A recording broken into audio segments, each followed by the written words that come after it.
Kisah Umar bin Khattab. Umar bin Khattab adalah salah satu sahabat Nabi Muhammad SAW yang menjadi khalifah. Umar merupakan khalifah kedua sepeninggal Nabi.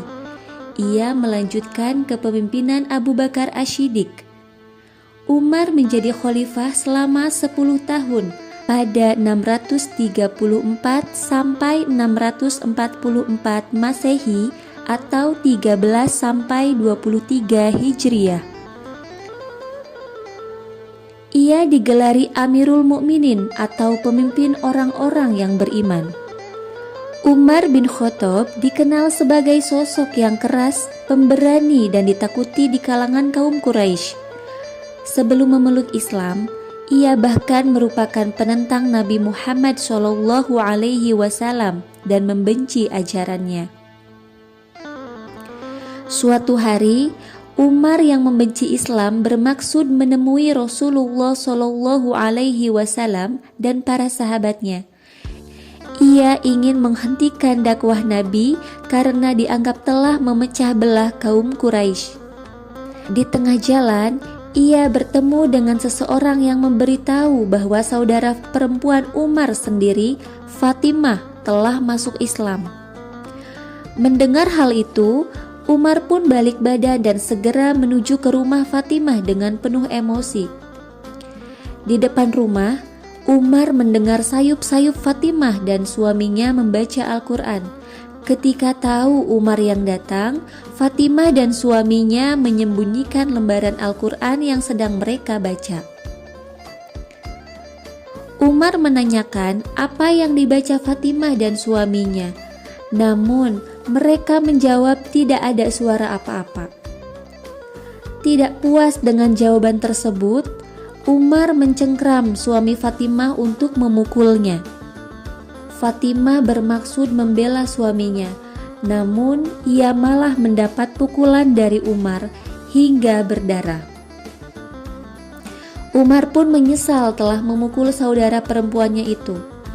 Setelah emosinya mereda, Umar meminta Fatimah menunjukkan lembaran Al-Quran yang mereka baca. Ia lalu melihat dan membacanya. Tidak disangka, Umar jadi tersentuh setelah membacanya. Setelah itu, ia pun bergegas ke tempat Nabi dan para sahabatnya yang sedang berkumpul.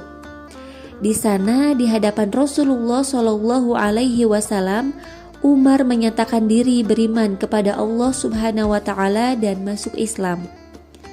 Nabi dan para sahabat menyambut bahagia keislaman Umar dengan bertakbir. Setelah masuk Islam, Umar menyarankan Rasulullah SAW agar tidak lagi berdakwah dengan sembunyi-sembunyi. Nabi dan para sahabat pun mulai berdakwah dengan terang-terangan. Pengikut Nabi pun semakin bertambah jumlahnya. Umar menjadi salah satu orang yang terdepan dalam membela dan melindungi Rasulullah SAW dan ajaran Islam. Ia bahkan juga tanpa ragu menentang kawan-kawan lamanya yang dulu bersamanya ikut menyiksa para pengikut Nabi Muhammad. Umar selalu setia berada di sisi Nabi. Ia selalu ikut dalam setiap peperangan. Umar bahkan disebut sebagai sahabat utama Nabi Muhammad setelah Abu Bakar.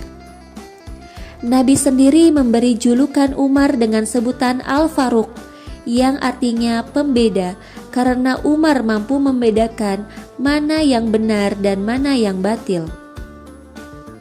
Pada masa Abu Bakar menjabat sebagai khalifah, Umar merupakan salah satu penasihat kepalanya. Setelah Abu Bakar meninggal, Umar dipilih menjadi khalifah kedua. Di bawah pimpinan Umar, Islam semakin berkembang pesat. Umar juga banyak mengubah tatanan pemerintahan. Ia mulai melakukan sensus dan mulai melakukan perhitungan penanggalan Islam yang dimulai saat peristiwa hijrah yang kemudian menjadi asal-usul nama tahun Hijriyah.